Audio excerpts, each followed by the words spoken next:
पहला प्रश्न है कि समीकरण 8x प्लस 5y बराबर 11 को संतुष्ट करने वाले बिंदु के निर्देशांक हैं। ऑप्शन है आपके, पहला ऑप्शन है 2, 1, दूसरा ऑप्शन है -2, 1, तीसरा ऑप्शन है 2, -1 और चौथा ऑप्शन है 3, -2। तो यहाँ पर आपको बताना है कि ये जो समीकरण दिया है आपको, इस समीकरण को इन बिंदुओं में से कौन सा बिंदु जो है संतुष्ट करता है। तो इसको हल करने के लिए क्या है कि जो आपको ऑप्शन दिए हैं, ऑप्शन से हल कर सकते हैं। जो निर्देशांक है 2, 1, तो किसी भी बिंदु के जो निर्देशांक होते हैं, पहला बिंदु x होता है और दूसरा क्या होता है y। तो यहाँ पर जैसे 2, 1 है तो x की जगह पर रखना है 2 और y की जगह पर रखना है 1। समीकरण में दो पक्ष है, एक पक्ष में 11 लिखा हुआ है, दूसरे पक्ष में 8x प्लस 5y लिखा हुआ है।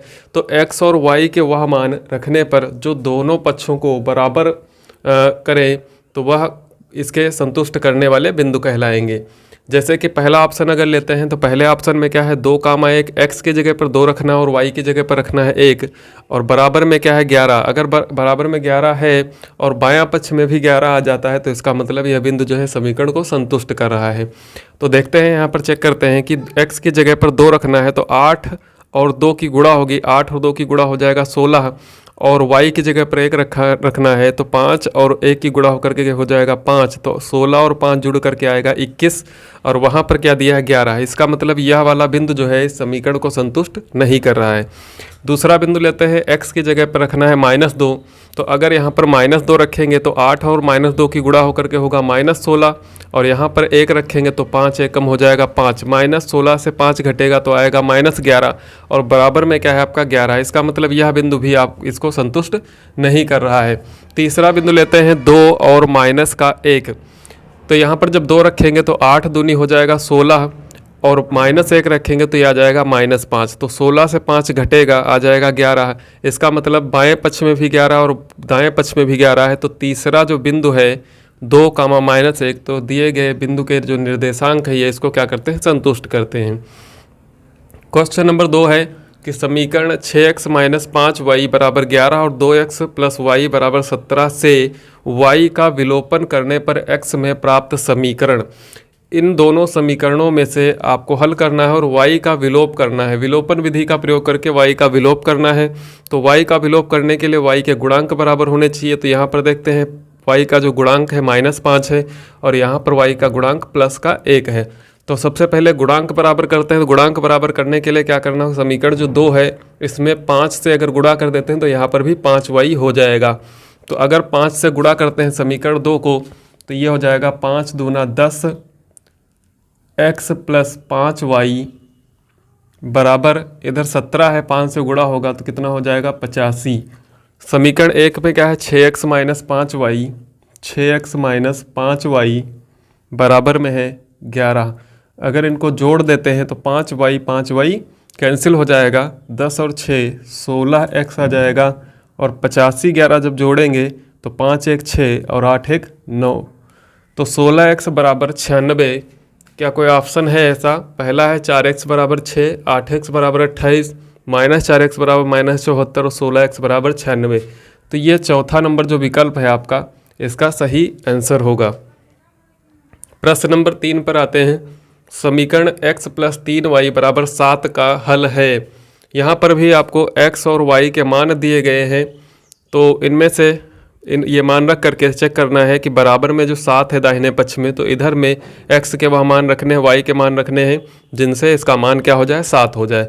तो पहला ऑप्शन चेक करते हैं, x बराबर 2 y बराबर 1, तो x की जगह पर अगर 2 रखते हैं तो 2 होगा, y की जगह पर 1 रखते हैं तो 3 एकम 3, 3 और 2 5 और इधर है 7, तो इसका मतलब ये आपका ऑप्शन गलत है। दूसरा ऑप्शन देखते हैं, x की जगह पर 3, y की जगह पर 1, तो यहाँ पर रखेंगे 3 और यहाँ पर रखेंगे 1, तो 3 और 3 कितना होगा 6।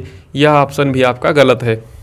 अगला है x बराबर 1 y बराबर 2, x की जगह पर 1 रखना है, y की जगह पर कितना रखना है 2 रखना है, तो 3 और 2 की गुणा होगी 6 और x की जगह पर 1 7, 6 और मिल करके 1 हो जाएगा 7, बराबर में भी 7 है। इसका मतलब तीसरा ऑप्शन इसका सही आंसर है। क्वेश्चन नंबर 4 पर आते हैं। दिया है रेखाओं x बराबर 0 और 2x प्लस 3y बराबर 12 का प्रतिच्छेद बिंदु है, ये किस बिंदु पर प्रतिच्छेद करेंगे। तो यहाँ पर x बराबर लिखा है 0। अगर x का मान जो 0 है वो इस समीकरण में रख देते हैं तो y का मान मिल जाएगा। तो x की जगह पर 0 रखने पर 2 और 0 की गुणा होकर के ये 0 हो जाएगा। बचेगा आपका 3y बराबर 12। 3y अगर 12 के बराबर है तो 3 से करेंगे भाग, तो y का मान कितना आ जाएगा 4। तो x का मान पहले से 0 है और y का मान कितना है 4। इसका मतलब 0,4 इसका आंसर होगा। क्वेश्चन नंबर 5 पे आते हैं। दो संख्याओं का योग 8 और अंतर कितना है 2 है, तो संख्याएं होंगी। इसको हल करके भी लगा सकते हैं। जैसे मान लें एक संख्या a और दूसरी संख्या b, तो a प्लस b आपको दिया है कितना, a प्लस b दिया है 8 और उनका जो अंतर है a माइनस b वो दिया है 2। इसको जोड़ने पर b भी कैंसिल हो जाएगा, 2a बराबर हो जाएगा 10, तो a बराबर आ जाएगा 5। अब a बराबर 5 अगर समीकरण इसमें रख देते हैं तो 5 माइनस होगा 8 से तो बचेगा 3। इसका मतलब b बराबर आ जाएगा 3। तो 5 और 3 का जोड़ 8 होता है और 5 और 3 का अंतर जो होगा वो कितना होगा, 2 होगा। तो ऑप्शन नंबर 2 इसका सही हो जाएगा। क्वेश्चन नंबर 6 पर आते हैं। समीकरण 3x प्लस वाई बराबर 9 और 2x प्लस 3y बराबर 6 का हल होगा। तो यहाँ पर ऑप्शन से भी चेक कर सकते हैं या फिर यहाँ पर इसको जो है गुणांक बराबर कर लें। यहाँ पर 3y लिखा है और यहाँ पर y लिखा है, अगर 3 से गुणा कर दें तो y के गुणांक बराबर हो जाएंगे। उसके बाद x का मान आने के बाद y का मान निकाल सकते हैं। या फिर ऑप्शन से चेक करते हैं। ऑप्शन से अगर चेक करते हैं तो यहाँ पर x का मान 3, y का मान 0। अगर x का मान 3 रखते हैं तो 3 गुणे 3 9 हो जाएगा, y का मान 0, 9 बराबर 9। पहले समीकरण को संतुष्ट कर रहा है, क्या दूसरे समीकरण को भी ये संतुष्ट करेगा। तो मान रख करके देखते हैं। x की जगह पर 3, 3 और 2 की गुणा होगी 6 और यहाँ पर y का मान 0, तो 0 और 3 की गुणा हो जाएगी 0, यानी कि 6 इधर है 6 इधर है। इसका मतलब पहला ऑप्शन ही आपका सही उत्तर होगा इसका। प्रश्न नंबर 7 देखते हैं। भिन्न 2/3 बनाने के लिए 2/7 के अंश और हर में जोड़ने वाली संख्या होगी।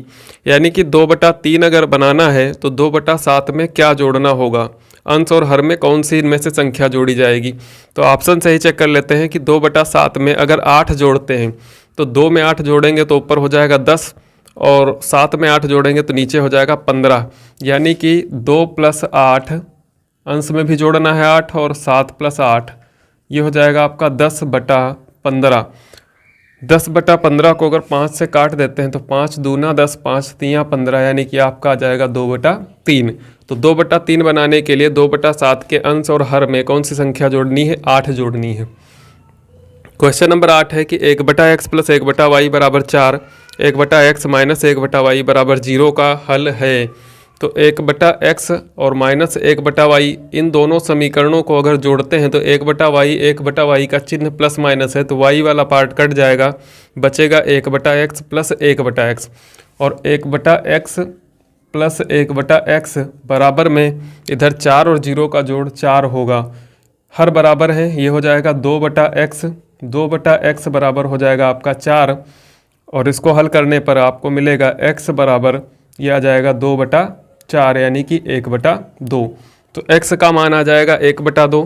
x का मान 1/2 सिर्फ पहले ऑप्शन में है, तो इसका मतलब आपका पहला ऑप्शन इसका सही आंसर होगा। प्रश्न नंबर 10 है। समीकरण x + y बराबर 6 और x - y बराबर 2 का हल है। तो समीकरण x + y 6 है और x - y बराबर 2 है। अगर ऑप्शन को देखते हैं तो इसमें से ऐसा कौन सा विकल्प है कि x और y को जोड़ने पर 6 आए और x से y को घटाने पर 2 आए। तो देखते हैं कि 4 और 2 को अगर जोड़ते हैं, x की जगह पर 4, y की जगह पर 2, तो 4 + 2 6 हो जाएगा और 4 से 2 घटाने पर क्या आएगा, 2।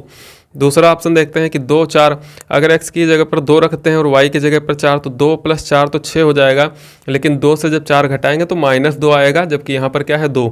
इसका मतलब आपका जो पहला ऑप्शन है इसका 4,2 इस समीकरण का हल होगा। प्रश्न 9 है कि पिता की आयु अपने पुत्र की आयु की 3 गुनी है। 5 वर्ष बाद पिता की आयु का दुगुना पुत्र की आयु के 5 गुने के बराबर होगा। पिता और पुत्र की वर्तमान आयु है। ऑप्शन है, पहला ऑप्शन है कि 30 वर्ष, 10 वर्ष, यानी कि पिता और पुत्र कह रहा है तो पहली जो आयु दी है वो पिता की और दूसरी आयु जो दी है वो पुत्र की। तो पहला ऑप्शन है कि 30 वर्ष पिता और 10 वर्ष पुत्र। दूसरा ऑप्शन है कि पिता की जो आयु है 36 और पुत्र की आयु 12 वर्ष। तीसरा ऑप्शन है कि पिता 42 और पुत्र जो है 14। और चौथा ऑप्शन है पिता 45 और पुत्र 15 वर्ष। तो पहले इसको ऑप्शन से हल करके देखेंगे। कह रहा है कि पिता और पुत्र की आयु जो है, पिता जो है अपने पुत्र की आयु की 3 गुनी है, पिता अपने पुत्र का 3 गुना। तो हर ऑप्शन में देखते हैं कि 10 का 3 गुना 30 है, ये पिता और ये पुत्र है। पिता 3 गुना है अपने पुत्र का, तो 10 का 3 गुना 30, 12 का 3 गुना 36, 14 का 3 गुना 42 और 15 का 3 गुना 45। तो पहली शर्त के अनुसार तो ये चारों ऑप्शन है। उसके बाद देखते हैं कि 5 वर्ष बाद पिता की आयु। अब जब 5 साल बाद पिता की आयु का दुगुना पुत्र की आयु के 5 गुने के बराबर है, तो दूसरी शर्त में जो ऑप्शन फिट बैठेगा वही इसका आंसर होगा। तो दूसरी शर्त है कि 5 साल के बाद, अब 5 साल जब बीत जाएंगे तो जो पिता की आयु होगी उसमें भी 5 साल जुड़ेंगे और पुत्र की आयु में भी 5 साल जुड़ेंगे। तो 5 साल बाद क्या होगा, जैसे पिता अगर मान लेते हैं 30 वर्ष का है इस समय, तो 5 साल बाद कितने वर्ष का होगा, 35 वर्ष का हो जाएगा। पुत्र भी 15 वर्ष का हो जाएगा, 10 से 15 वर्ष पे आ जाएगा। इसके बाद कहता है कि पिता की आयु का दुगुना, तो पिता की जो आयु है उसका करते हैं दुगुना, तो पुत्र की आयु के 5 गुने के बराबर होगा। पुत्र की जो आयु है उसको करते हैं 5 गुना, तो 35 दूना हो जाएगा 70 और ये हो जाएगा 75। तो इसका मतलब ये ऑप्शन आपका सही उत्तर नहीं है। दूसरे ऑप्शन पे आते हैं, जैसे यहाँ पर 36 और 12 है, तो 5 साल दोनों में जोड़ेंगे तो 36 में 5 जोड़ेंगे तो हो जाएगा 41 और 12 में 5 जोड़ेंगे तो 17। अब इसका करना है दूना तो ये हो जाएगा 82 और इसका करना है 5 गुना तो ये हो जाएगा 85। इसका मतलब यह वाला ऑप्शन भी आपका सही उत्तर नहीं है। तीसरे ऑप्शन पे चलते हैं, 42 और 14, तो 42 में 5 जोड़ेंगे हो जाएगा 47 और 14 में 5 जोड़ेंगे 19 हो जाएगा। फिर इसका करना है दूना और इसका करना है 5 गुना। 47 दूना होता है 94 और 19 पंचे होता है 95। तो यहाँ पर भी ऑप्शन सही नहीं है। इसका मतलब चौथा विकल्प आपका सही उत्तर होगा। इसको भी चेक कर लेते हैं। 45 में 5 जोड़ेंगे तो हो जाएगा कितना, 50। 15 में 5 जोड़ेंगे तो हो जाएगा 20। अब पिता की आयु को करना है दुगुना और पुत्र की आयु को करना है 5 गुना, तो 50 दूना हो जाएगा 100 और 20 पंचे होता है 100, दोनों बराबर आ जाएंगे। इसका मतलब जो है, जो पिता की वर्तमान आयु है 45 वर्ष और पुत्र की वर्तमान आयु है 15 वर्ष। 11 नंबर कि 5 पेन और 3 अभ्यास पुस्तिकाओं का मूल्य 31 रुपये है। 7 पेन और 2 अभ्यास पुस्तिकाओं का मूल्य 39 रुपये है, तो 1 पेन और 1 अभ्यास पुस्तिका का मूल्य होगा। इसको भी पहले ऑप्शन से चेक कर लेते हैं। तो पहला ऑप्शन है कि जो 1 पेन है वह 2 रुपये का है और जो अभ्यास पुस्तिका है वो 7 रुपये की है। तो 5 पेन, अगर 1 पेन 2 रुपये का है तो 5 पेन कितने के हो जाएंगे, 10 रुपये के हो जाएंगे। एक अभ्यास पुस्तिका जो है 7 रुपये की है, तो 3 अभ्यास पुस्तिका कितने हो जाएंगी, 21 रुपये की हो जाएंगी। तो 21 और 10 कितना होता है, 31। इसका मतलब ये ऑप्शन इसके हिसाब से ठीक बैठ रहा है। लेकिन अगला विकल्प इसमें देखते हैं कि 7 पेन और 2 अभ्यास पुस्तिकाएँ, तो 7 पेन, 1 पेन कितने का है, 2 रुपये का, तो 7 पेन कितने के होने चाहिए, 14 रुपये के। और 1 अभ्यास पुस्तिका है 7 रुपये की, तो 2 अभ्यास पुस्तिकाएँ भी 14 रुपये की, तो 14 मिलकर के होता है 28। जबकि यहाँ पर क्या दिया आपको, 39 रुपया। इसका मतलब कि पहला ऑप्शन आपका गलत है। दूसरा ऑप्शन चेक करते हैं। 4 और 4 दिया है, तो 4 और 5 की गुणा होगी, 4 पंचे हो जाएगा 20। 4 और 3 की गुणा होगी 12, 4 3 12 होगा, 20 और 12 कितना होगा, 32 होगा। और यहाँ पर कितना है, 31। इसका मतलब यह विकल्प भी आपका गलत है। तीसरा विकल्प देखते हैं। 5,2 दिया है, तो 1 पेन का मूल्य है 5 रुपये, तो 5 पेन का मूल्य कितना हो जाएगा, 25 रुपये। प्लस 1 अभ्यास पुस्तिका का मूल्य 2 रुपये है, तो 3 अभ्यास पुस्तिकाओं का मूल्य कितना हो जाएगा, 3 दूना 6, 25 और 6 कितना होता है, 31 होता है। दूसरे उसमें देखते हैं कि 7 पेन और 2 अभ्यास पुस्तिकाएँ, तो 7 पेन, 1 पेन का मूल्य 5 रुपये, तो 7 पेन का मूल्य 7 पच्चे कितना हो जाएगा, 35 रुपये। और 1 अभ्यास पुस्तिका का मूल्य है 2 रुपये, तो 2 अभ्यास पुस्तिकाओं का मूल्य होगा 4 रुपये, तो 35 और 4 कितना हो जाएगा, 39। यहाँ पर 31 और 39। इसका मतलब ऑप्शन नंबर 3 जो है, 5 और 2, 1 पेन का मूल्य 5 रुपये और 1 अभ्यास पुस्तिका का मूल्य 2 रुपये, इसका सही आंसर होगा। प्रश्न 12 है कि एक त्रिभुज ABC में कोण C बराबर है 3 कोण B बराबर 2 कोण A प्लस B है, तो त्रिभुज के तीनों कोण ज्ञात कीजिए। किसी त्रिभुज ABC में जो कोण C है वह बराबर है कोण B के 3 गुने के, या फिर कोण A और B के जोड़ के दुगुने के बराबर है। इसमें आपको तीनों कोण ज्ञात करने हैं। तो चूंकि किसी भी त्रिभुज में क्या होता है, तीनों कोणों का योग 180 अंश होता है। तो चूंकि त्रिभुज के जो तीनों कोण होते हैं, तीनों कोणों का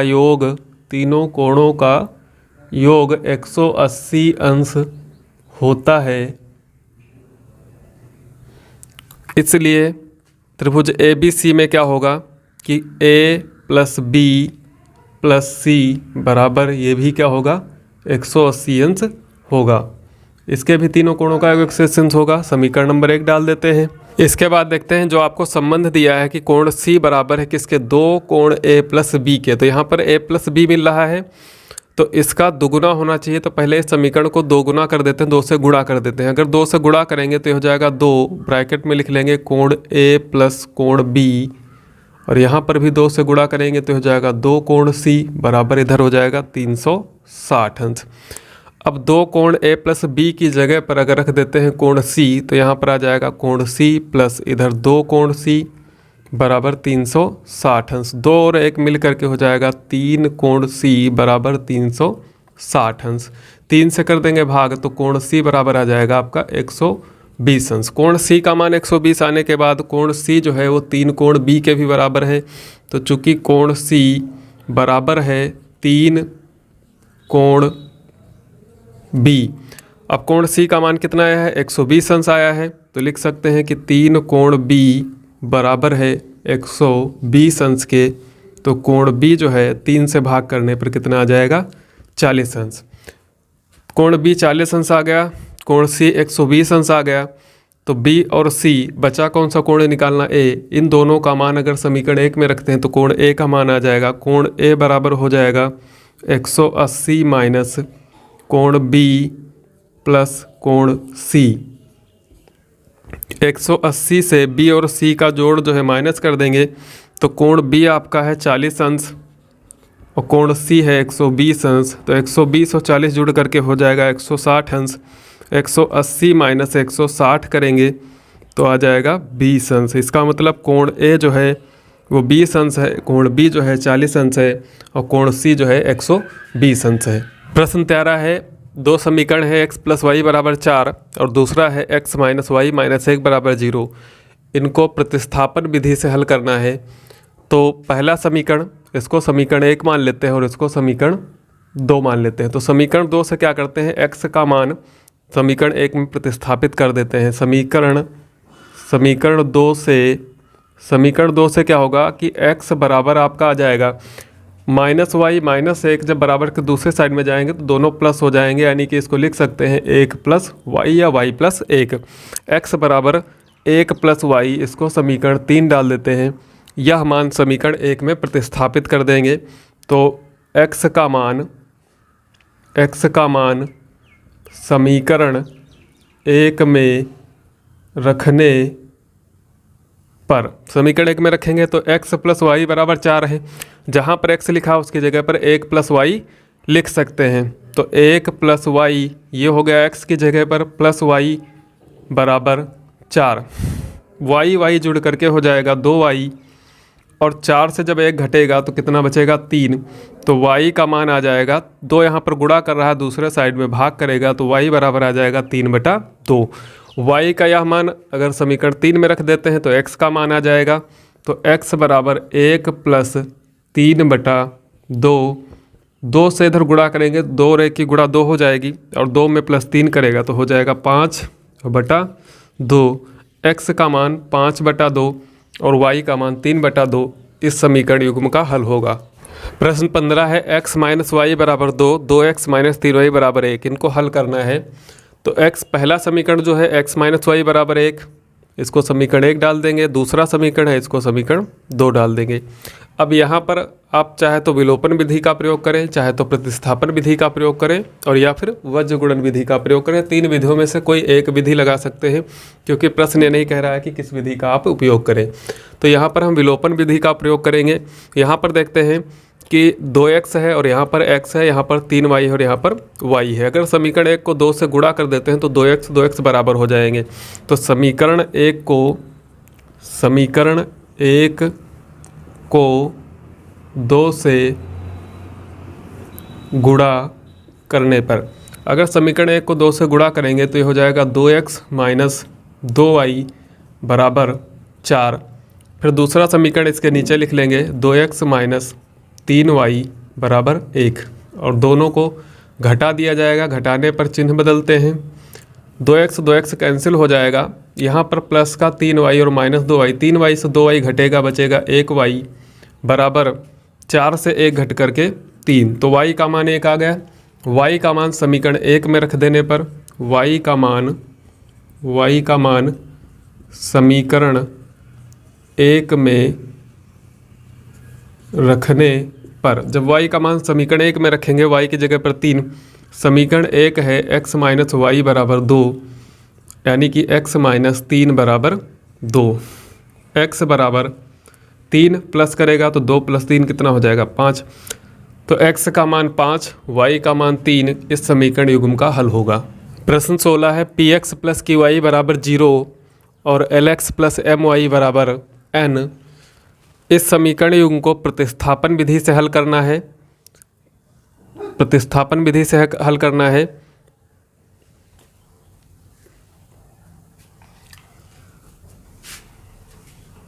तो देखते हैं पहला समीकरण और दूसरा समीकरण। पहले समीकरण में px प्लस qy बराबर 0 दिया है, तो समीकरण 1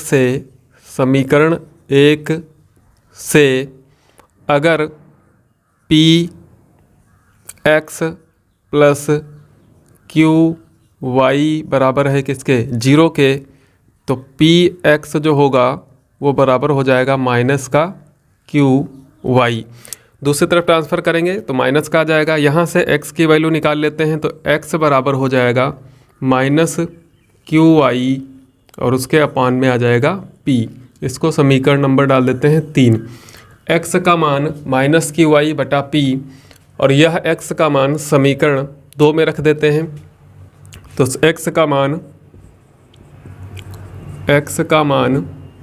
समीकरण 2 में रखने पर लिखा है lx प्लस my, तो l गुणे x की जगह पर minus qy upon p plus my is equal to ये है आपका n। यहाँ से देखते हैं कि l और x की जगह पर इसका मान रखा, अगर गुणा करेंगे तो ये हो जाएगा ql minus qly upon p plus my is equal to n। y और y अगर कॉमन ले लेते हैं तो यहाँ पर बचेगा माइनस का ql, y निकल जाएगा, प्लस यहाँ से y निकलने के बाद बचेगा m और यहाँ पर अपान है p is equal to n। y p की इधर गुणा करा देते हैं तो pm हो जाएगा ये माइनस का ql प्लस pm, पूरे के बटे में लिख सकते हैं p को बराबर n। यहाँ पर y के गुणे में है तो इसको ट्रांसफ़र करेंगे दूसरी साइड में, तो y बराबर, ये जब संख्या बराबर के दूसरे साइड में जाएगी तो पलट जाएगी, तो p और n करेगा गुणा, तो ये हो जाएगा pn और उसके बटे में माइनस ql प्लस pm, या फिर pm पहले लिख लेते हैं ql बाद में, तो pn फिर pm प्लस नहीं माइनस होगा यहाँ पर माइनस ql, तो ये y का मान आ जाएगा pn अपान pm माइनस ql। y का मान रख देते हैं समीकरण 3 में, तो y का मान समीकरण 3 में जब रखेंगे तो x बराबर आपका है माइनस q बटा p और x की y की जगह पर रखेंगे pn और अपान में क्या है pm माइनस क्यू एल। यहाँ से पी और पी कैंसिल हो सकता है, तो ये माइनस का क्यू एन अपॉन में P M minus Q L. या माइनस चिन्ह अगर माइनस से अंश और हर में गुणा करा देते हैं, माइनस से अंश और हर में गुणा कराएंगे तो ऊपर हो जाएगा प्लस और नीचे जो है संख्या बदल जाएगी, तो ये क्यू एन प्लस का होगा और जो प्लस की संख्या माइनस की हो जाएगी, जो माइनस की हो प्लस की हो जाएगी, तो क्यू एल माइनस ये हो जाएगा पी एम। तो x बराबर क्यू एन बटा Q L minus P M और y बराबर पी एन बटा P M minus Q L. अगला प्रश्न 19 नंबर है कि ABCD एक चक्रीय चतुर्भुज है और इस चक्रीय चतुर्भुज के सभी कोण ज्ञात करने हैं। तो चक्रीय चतुर्भुज क्या होता है, सबसे पहले इसको समझिए। ऐसा चतुर्भुज जिसके चारों जो सिरे होते हैं, चारों पॉइंट जो होते हैं वो किसी वृत्त पर स्थित होते हैं। जैसे कि यहाँ पर चित्र में आप देख रहे हैं कि ABCD ये जो चारों पॉइंट हैं ये वृत्त की परिधि पर स्थित हैं और A का मान है 4y प्लस 20, B का मान है 3y माइनस 5 और C का मान है माइनस 4x और D का मान है माइनस 7x प्लस 5। तो ABCD के मान x और y के पदों में दिए हुए हैं और ये चक्रीय चतुर्भुज है और इसके सभी कोणों का मान आपको अंशों में ज्ञात करना है। तो चक्रीय चतुर्भुज जो होता है उसकी एक कंडीशन होती है कि जो सम्मुख कोण होते हैं, जैसे A के सामने कोण C है और B के सामने यहाँ पर D है, तो जो सम्मुख कोण होते हैं उन सम्मुख कोणों का योग जो होता है वो 180 अंश के बराबर होता है और किसी भी चतुर्भुज के चारों कोणों का योग 360 अंश होता है। तो A और C का योग 180 होगा, B और D का योग 180 अंश होगा। तो चूँकि चतुर्भुज जो है, चूँकि ABCD एक चक्रीय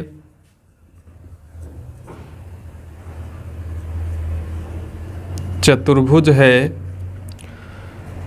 इसलिए कोण A प्लस कोण C बराबर कितना होगा 180 अंश तथा कोण B प्लस कोण D ये भी कितना होगा 180 अंश। अगर कोण A और कोण C 180 अंश है तो दोनों को मान रख देते हैं। कोण A का मान है 4y प्लस 20 और कोण C का मान है माइनस का 4x बराबर 180 अंश। इसको हल करेंगे, 4y प्लस 20 माइनस 4x बराबर 180 अंश। 4y माइनस 4x बराबर 20 घट जाएगा तो हो जाएगा 160 अंश। 4 से अगर भाग कर देते हैं तो y माइनस x बराबर 40 आ जाएगा। यहाँ पर इसको समीकरण 1 डालते हैं, इसको समीकरण 2 और ये हो जाएगा आपका समीकरण नंबर 3। तो y माइनस x बराबर आ गया 40। इसके बाद जो b प्लस d है उसका मान भी 180 अंश है, तो चूँकि कोण b प्लस कोण d इसका मान भी 180 अंश है और कोण b का मान है 3y माइनस 5 प्लस कोण d जो है इसका मान है माइनस 7x प्लस 5। तो ये प्लस माइनस हो जाएगा, माइनस 7x प्लस 5 बराबर 180 अंश। माइनस 5 प्लस 5 कट जाएगा, 3y माइनस 7x बराबर 180 अंश। अब इस समीकरण में इसको डाल देते हैं समीकरण नंबर 4। 3 और 4 में देखते हैं कि y माइनस एक्स है और यहाँ पर 3y माइनस 7x है, तो या तो गुणांक बराबर कर लें, y का गुणांक बराबर करें या फिर प्रतिस्थापन विधि लगा दें। तो अगर समीकरण 3 से y बराबर लिखते हैं तो y बराबर हो जाएगा 40 प्लस x। तो यहाँ पर लिख लेते हैं y बराबर x को ट्रांसफ़र करेंगे तो ये हो जाएगा 40 प्लस x और इसको डाल देते हैं समीकरण 3 यहाँ पर। अब समीकरण 3 से जो y का मान है समीकरण 4 में रख देते हैं, तो 3 गुणे y के जगह पर लिखना है 40 प्लस x माइनस 7x बराबर 180 अंश। गुणा करेंगे 120 प्लस 3 और x की गुणा 3x माइनस 7x बराबर 180 अंश। 3x 7x से घटेगा, माइनस का आ जाएगा 4x बराबर 120 180 से घट करके 60 आएगा। -4 से जब भाग कर देंगे तो 4 से भाग करने पर 60 कटता है 15 बार में, तो x का मान आ जाएगा -15। x का मान अगर समीकरण 3 में रख देते हैं तो y बराबर 40, और यहाँ पर x की जगह पर लिखना है -15, तो 40 - 15, तो 40 से जब 15 घटेगा तो 25 आ जाएगा, तो y का मान है 25 अंश। x और y के मान आने के बाद कोण A का मान निकाल सकते हैं। कोण A बराबर कितना है? कोण A बराबर है 4y + 20, यानी कि y का मान 25 रखेंगे तो 4 गुणे 25 + 20, 25 4 की गुणा 100 और 20 कितना हो जाएगा? 120 अंश। कोण B बराबर, कोण B का मान है 3y - 5, तो 3 गुणे y की जगह पर 25 - 5, 25 3 75 से 5 घटाएंगे आ जाएगा 70 अंश। कोण C बराबर है -4x, तो -4 गुणे x का मान -15, माइनस माइनस प्लस होगा, 15 चक्कू होगा 60 अंश। और कोण D का मान -7x + 5, तो -7 गुणे x का मान -15 + 5, माइनस माइनस प्लस होगा, 15 सत्ती 105 होता है और 5 मिलकर के 110 अंश। तो 110 अंश हो जाएगा D, 60 अंश हो जाएगा C, और B हो जाएगा 70 अंश और A हो जाएगा 120 अंश।